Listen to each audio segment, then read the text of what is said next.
ஒரு நாள் குடிச்சதுக்கு என்னை வச்சு செஞ்சுட்டல. என்ன பண்றது? நீ பண்ண காரியம் அப்படி. இருந்தாலும் ஹவுஸ் ஓனர் ஒய்ஃபுக்கு முன்னாடி என்னோட மான மரியாதையே போச்சு.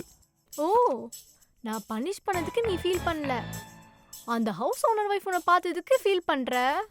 இல்லடி, என் மேல ஒரு நல்ல மரியாதை வச்சிருந்தாங்களே, அது இப்போ போச்சுல. அதான் சொன்னேன். நடிக்காதடா. எனக்கு எதுவும் தெரியாதுன்னு நினைச்சியா? என்ன தெரியும்? நீ ஆபீஸ் போகும்போது அவங்க பாய் சொல்றதும் திரும்பி வந்து ரிசீவ் பண்றதும். ஏய், என்ன சந்தேகப்படுறியா? சாச்சா, நான் ஏன் சந்தேகப்பட போறேன்? ஆனா அந்த ஹவுஸ் ஓனருக்கு டவுட் வந்துடுச்சு. என்னடி சொல்ற? ஆமா, நீ ஏன் அவ்வளவு பதட்டப்படுற? ஏய், இல்லடி, அவங்க ஏதாவது நினைச்சுக்கிட்டு வீட காலி பண்ண சொல்லிட்டாங்கன்னா? ஆல்மோஸ்ட் அந்த மைண்ட் செட்ல தான் அந்த ஆள் இருக்காரு. என்னடி ரொம்ப பயமுறுத்துற? நீ தானே ஸ்டார்ட் பண்ண, நீயே சமாளி.